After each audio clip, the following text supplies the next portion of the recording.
بسم اللہ الرحمن الرحیم نحمده ونصلی ونسلم علی رسولہ الکریم اما بعد فاعوذ باللہ من الشیطان الرجیم بسم اللہ الرحمن الرحیم۔ السلام علیکم بھائیو، کیسے ہیں آپ سبھی لوگ؟ امید کرتا ہوں اچھے ہوں گے اور اللہ تعالیٰ سے دعا کرتا ہوں اچھے ہی رہے۔ جیسا کہ آپ سبھی کو پتہ ہے، ہماری یہ سیریز چل رہی ہے سنت رسول علیہ الصلوۃ والسلام، جس میں ہماری الحمدللہ 2 سنتوں کے بارے میں ہم نے جانا۔ پہلی سنت مسواک کے بارے میں اور اس کے فوائد، اور دوسری داڑھی کے بارے میں جانا ہم نے، اور آج الحمدللہ ہم جانیں گے خوشبو لگانے کے بارے میں، جو حضور علیہ الصلوۃ والسلام کی بہترین سنت ہے۔ تو آئیے بنا کسی دیری کے پڑھتے ہیں۔ وہی کتاب ہے جو پچھلی بار ہم نے داڑھی کی جس میں پڑھا تھا، وہی کتاب سے ہم پڑھ رہے ہیں۔ تو آئیے پڑھتے ہیں۔ بسم اللہ الرحمن الرحیم۔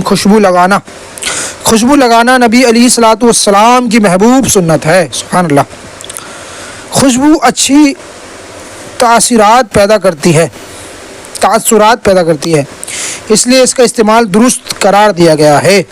حضور صلی اللہ تعالی علیہ وسلم خود خوشبو لگایا کرتے تھے، اس لیے ہمیں بھی چاہیے کہ آپ کی اتباع میں خوشبو لگایا کریں۔ خوشبو لگانے کا کوئی وقت مقرر نہیں ہے، جب چاہیں خوشبو لگا سکتے ہیں، مگر ہر وقت خوشبو لگانے کی طرف متوجہ رہنا بھی اچھا نہیں، کیونکہ اس کی وجہ سے عبادات اور حقوق العباد وغیرہ سے غفلت پیدا ہو سکتی ہے۔ اللہ اکبر۔ لہٰذا خاص موقع پر خوشبو استعمال کرنا چاہیے۔ خوشبو کا استعمال، حدیث پیش کر رہے ہیں۔ حضرت انس رضی اللہ تعالی عنہ سے روایت ہے، آپ نے فرمایا، رسول اللہ صلی اللہ تعالی علیہ وسلم کے پاس ایک کپی تھی جس سے آپ خوشبو لگایا کرتے تھے۔ سبحان اللہ۔ میرے پیارے آقا علیہ الصلوۃ والسلام کے پیارے دیوانوں، حضور رحمت عالم علیہ الصلوۃ والسلام کبھی کبھی خوشبو استعمال کیا کرتے تھے۔ بعض صوفیوں کا کہنا ہے کہ آپ کے جسم اطہر کو اللہ تبارک و تعالیٰ نے معطر بنایا تھا، اس لیے آپ کے جسم میں قدرتی طور پر خوشبو رہتی تھی اور آپ کے پسینہ مبارک سے بھی خوشبو آتی تھی۔ آپ جس راستے سے گزر جاتے وہاں خوشبو پھیل جاتی۔ سبحان اللہ۔ اس کے باوجود آپ نے اپنی امت کی تعلیم کے لیے کبھی کبھی خوشبو استعمال فرمائی ہے، اس لیے حضور رحمت عالم صلی اللہ علیہ وسلم کی سنت پر عمل کی نیت سے ہمیں بھی کبھی کبھی خوشبو استعمال کرنا چاہیے۔ سبحان اللہ۔ مشک و عنبر کی خوشبو۔ حضرت محمد بن علی رضی اللہ تعالی عنہما سے روایت ہے، وہ کہتے ہیں، میں نے حضرت عائشہ صدیقہ رضی اللہ تعالی عنہا سے دریافت کیا، کیا حضور انور صلی اللہ علیہ وسلم خوشبو لگاتے تھے؟ آپ نے بتایا، ہاں، آپ مردانہ مشک و عنبر کا عطر لگاتے تھے۔ سبحان اللہ۔ سنن نسائی کی حدیث ہے۔ میرے پیارے آقا علیہ الصلوۃ والسلام کے پیارے دیوانوں، حضور رحمت عالم صلی اللہ علیہ وسلم نے زیادہ تر مشک اور عنبر کی خوشبو استعمال فرمائی ہے، لہذا مشک اور عنبر کی خوشبو استعمال کرنا مسنون ہے۔ یہ خوشبوئیں قدرتی طور پر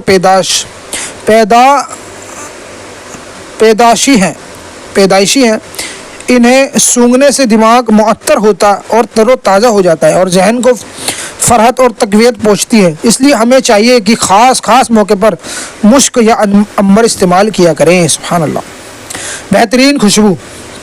حضرت ابو سعید خدری رضی اللہ تعالی عنہ سے روایت ہے کہ حضور انور صلی اللہ علیہ وسلم نے فرمایا، بنی اسرائیل کی ایک خاتون نے انگوٹھی بنائی اور اس میں کستوری بھری۔ حضور صلی اللہ علیہ وسلم نے فرمایا، ہوا الطیبی، یہ عمدہ ترین خوشبو ہے۔ سبحان اللہ۔ میرے پیارے آقا علیہ الصلوۃ والسلام کے پیارے دیوانوں، حضور تاجدار مدینہ صلی اللہ علیہ وسلم نے کستوری کو بہترین خوشبو قرار دیا ہے۔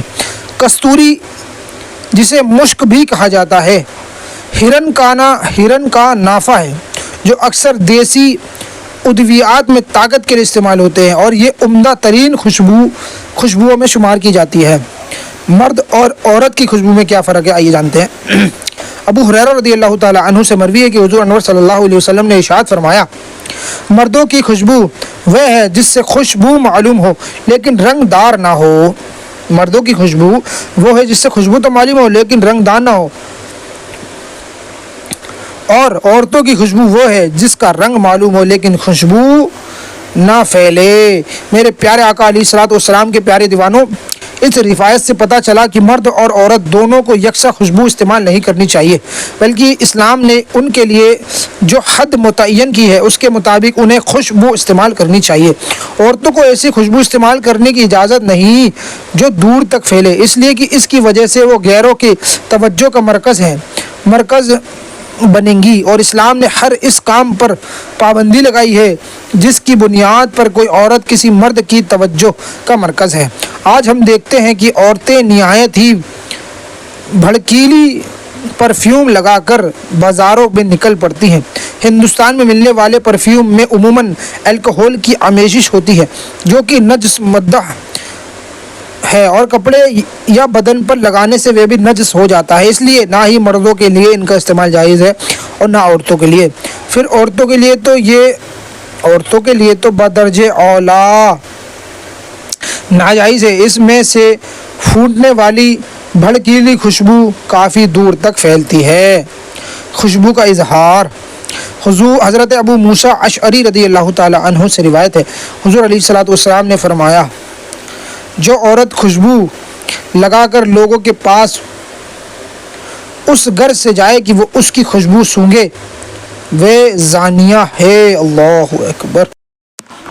میرے پیارا آقا علیہ الصلوۃ والسلام کے پیارے دیوانوں، نبی کریم صلی اللہ تعالیٰ علیہ وسلم نے عورت کو خوشبو کے اظہار سے منع فرمایا ہے، اور جو عورتیں بھڑکیلی خوشبو لگایا کر گلیوں اور بازاروں میں نکلتی ہیں انہیں زانی فرمایا۔ سچ تو یہ ہے کہ خوشبو مرد عورت کی طرف مائل کرنے کا ذریعہ بن جاتی ہے، پھر نتیجہ زنا تک پہنچتا ہے، اس لیے آپ نے ایسی خوشبو کا استعمال ہی سے منع فرما دیا ہے جو کسی عورت کو مردوں کی توجہ کا مرکز بنائے۔ عورت اگر اپنے خاوند کو خوشی کے لیے خوشبو لگائے تو اچھی بات ہے، بلکہ امید ہے کہ اس کا یہ کام اسے اجر کا مستحق بنائے گا، مگر خوشبو لگا کر باہر نکلنے کی شریعت مطہرہ ہرگز اجازت نہیں دے گی۔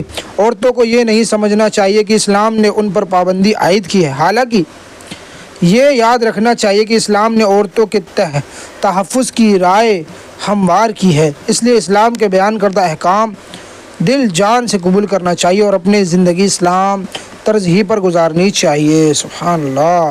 اور انشاءاللہ اگلی سنت سرما لگانے کے بیان میں چلے گی۔